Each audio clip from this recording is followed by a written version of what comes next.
Mega DSC పేరుతో నిరుద్యోగులను జగన్ దగా చేస్తున్నాడంటూ ఏపీ పీసీసీ అధ్యక్షురాలు షర్మిల మండిపడ్డారు.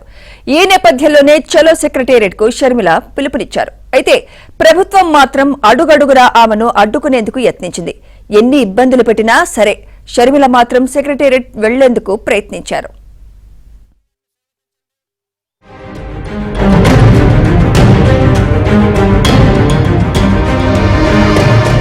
ఏపీ పీసీసీ అధ్యక్షురాలు వైఎస్ షర్మిల ఇచ్చిన చలో సెక్రటేరియట్ కార్యక్రమం ఉద్రిక్తతలకు దారితీసింది. ఎన్నికలకు ముందు నిరుద్యోగ యువతకిచ్చిన హామీనే నెరవేర్చాలని కోరుతున్నామని షర్మిల వ్యాఖ్యానించారు.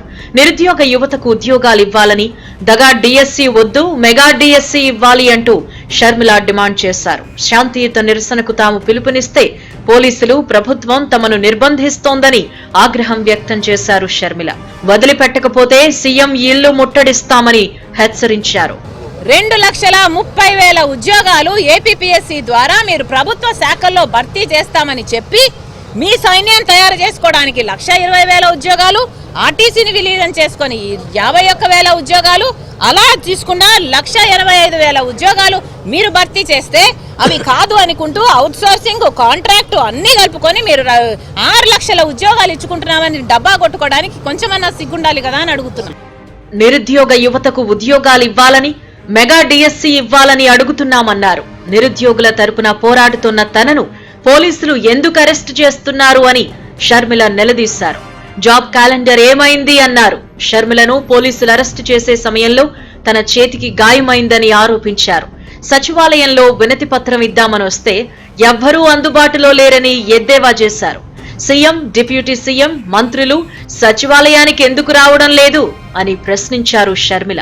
చలో సెక్రటేరియట్ అన్నది ప్రశాంతంగా హింస లేని మార్గం ఒకటి ఎంచుకొని ప్రశాంతంగా మేము నిరసన తెలియజేయాలనుకుంటే అది కూడా నియంత్రించడం ఎంత మటుకు సబబు? ప్రజాస్వామ్యంలో ప్రతిపక్షాలకు గానీ జర్నలిస్టులకు గానీ మాట్లాడే హక్కు లేదా? స్వేచ్ఛ అనేది, మాట్లాడే రైట్ టు స్పీచ్ అనే స్వేచ్ఛ ఆంధ్రప్రదేశ్లో లేదా? ఇదేమన్నా భారతదేశమేనా లేకపోతే ఆఫ్ఘనిస్తానా? మీరేమన్నా తాలిబాన్లా? ప్రజలకు చెప్పాల్సిన అవసరం ఉంది, సమాధానం చెప్పాల్సిన అవసరం ఉంది.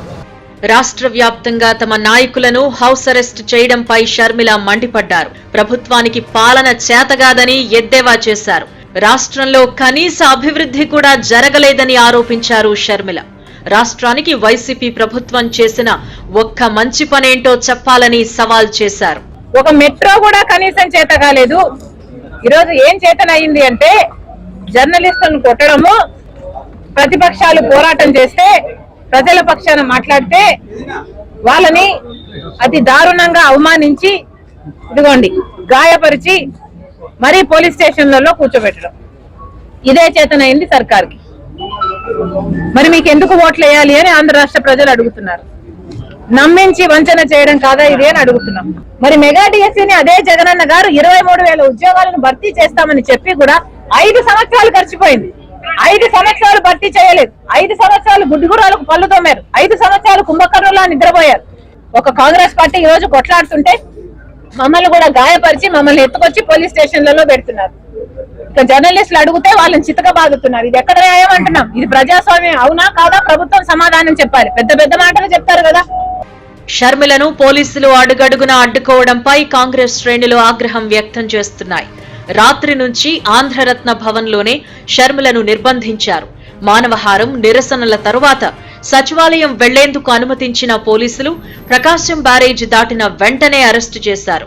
ఈ సమయంలో పోలీసులకు, కాంగ్రెస్ కార్యకర్తలకు మధ్య తోపులాట చోటు చేసుకుంది. పోలీసుల తీరుపై షర్మిల తీవ్రంగా మండిపడ్డారు.